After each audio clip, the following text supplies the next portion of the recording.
When I was 9.1% body fat, that's the best I've ever looked in my life, right? I went to the gym for about 7 months. Trained from basically nothing, right? From absolutely no physique, terrible physique, whatever. Trained for 7 months, and after 7 months, this is the best I've ever looked in my life. I was 9.1% body fat, lean, shredded, right? Abs like fucking ridges, shadows under the delts, right? This is the best I've ever looked, right?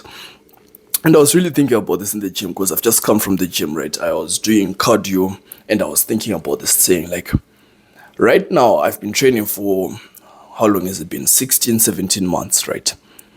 If I can go back to being 9.1% body fat with this amount of muscle mass that I've put on of just like 17 months of just grinding out muscle mass, right? Really just going to the gym 6 times a week, committing myself, optimizing as much as I can, right?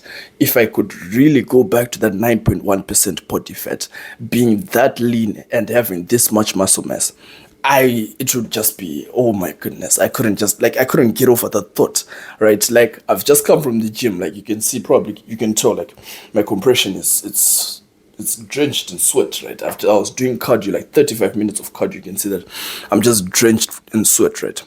But like 9.1% body fat seems to be like the pinnacle where my physique is at its best and I can sustain it, right? I'm comfortable, I can live comfortably, and I can sustain being this lean, right? So let me take you through the quick rundown of how I got to this place, right? So as I said, I set foot into the gym. I trained for 7 months, right? And I was doing a lean bulk at that time. So lean bulking basically means like I was eating mostly lean protein. I would eat carbs before the gym, and the carbs that I would eat was just mostly the rice and pasta and whatever. I mean, potatoes, right? So it's like healthy carbs. I was doing everything I can, just like really optimizing every single thing I can, recovery, training, whatever, right? And then after 7 months of doing that, I was 9.1% body fat, right? But from month 7, right, to month, like, what was it? Month 15, I think. From month 7 to month 15, like 8 months later, I did an actual bulk, right? So instead of doing like a lean bulk, I just bulked up. I ate more calories, like I ate in a surplus of like 300, 500 calories, whatever, right? I ate in a surplus, I ate more calories, and I put on body fat, right? So I put on body fat, but it wasn't even that much body fat. I went to like about 13, 14% body fat, right? But at that point, I was starting to lose like the aesthetic physique. I wasn't really as aesthetic as I was before that, as it should be, because like I have a lot more body fat. Even though I have like a lot more muscle mass, I have a lot more body fat. So it's like it was canceling out each other, and I was even getting like a little bit worse, right? But after that bulk that I did, right, I started cutting. So now I've been cutting for a total of like 50 days, right? 50 days of cutting. Day 1 of the cut, day 10 of cutting, day 20 of the cut. This is day 30 of the cut. Day 40 of the cut. Day 50 of the cut. Reduced calories. I reduced calories in the first 2 weeks, right? Cut down calories very significantly. After like that 2 weeks, I increased my cardio. I mean, I started doing cardio after like a week, I think, of cutting calories. I started doing cardio. I increased my cardio by 5 minutes every single week. So the cardio that I do is just like incline treadmill on a pace of like 3.5 and an incline of like 9.2. So it's just like speed walking on an incline, right? And I do this increasing by like 5 minutes, right? So right now I'm doing it for like 35 minutes, and that's what I've just come from doing, right? But I was just thinking like, fucking hell, the physique I would have after going back to like that 9% body fat, the physique I would have would be just fucking incredible, right?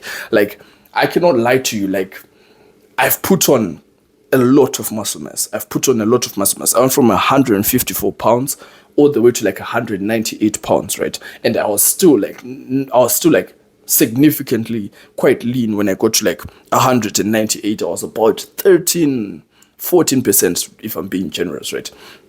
But I was still quite lean. I still had the visible abs and everything, right?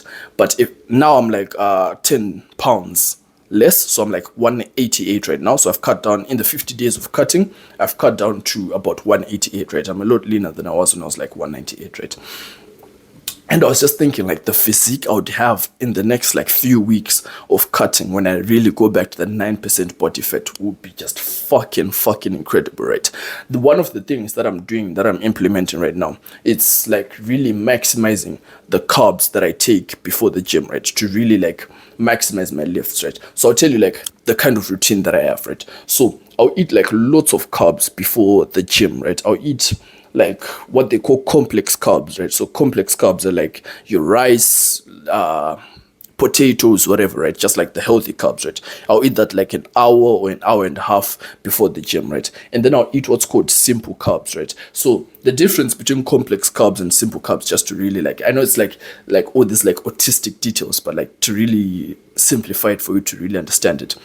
Complex carbs are just carbs that take longer to digest and then they like release energy over time, right? So it's like your rice and potatoes, they release energy over time, so you need that for the gym, right? So I'll eat that like an hour before the gym, and then I'll also just have like fruit juice or some shit like before the gym, and then sometimes I'll even carry like sweets to the gym or something. There's a video I saw about all of this, right? And simple carbs, basically what they do is they release energy quite fast, quite instantly, right? So like this stuff that I'm really like right now, I'm really just maximizing as much as I possibly can.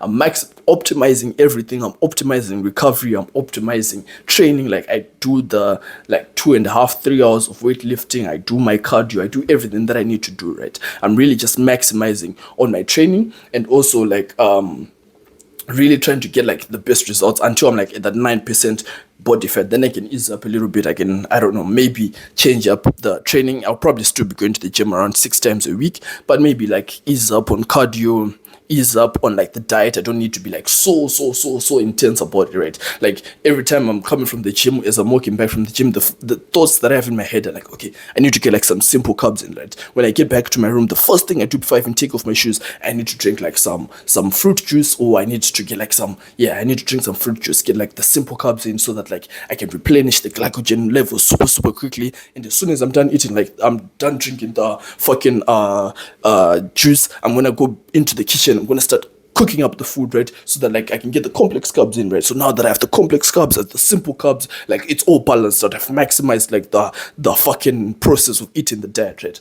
And it's like right now that's really like the processes that I'm on, right? I'm really just trying to maximize my training. I'm training as hard. This is the hardest I've trained in my life, right? I'm literally pushing every single set as far as I possibly can. I'm really pushing everything, right? Giving it everything until like for I'm gonna have to do this for a few weeks. Like this is not gonna be like a thing that I'm constantly doing. I try to push hard in the gym, but the levels that I'm pushing these days, it's like pushing my limits, right?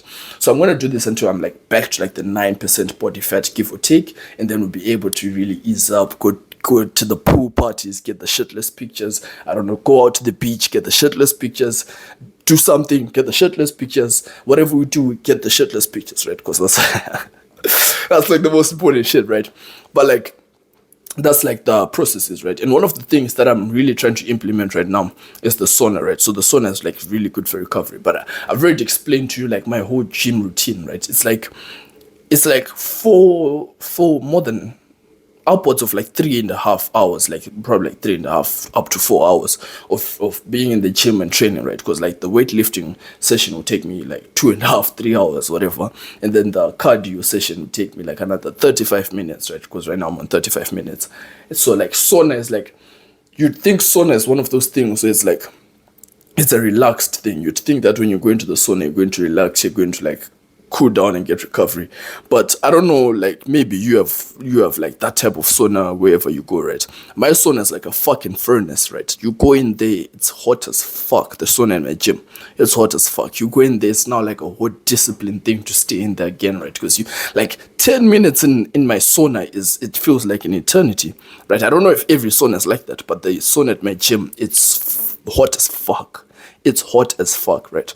So it's like it's a whole discipline thing, and like this is like I feel like this is the last step that I need to really just like to really grind out, right? I really need to grind out going into the sauna to maximize my recovery. But also on a good note, right? I'm getting like plenty of hours of sleep, so that means like my recovery is still really good.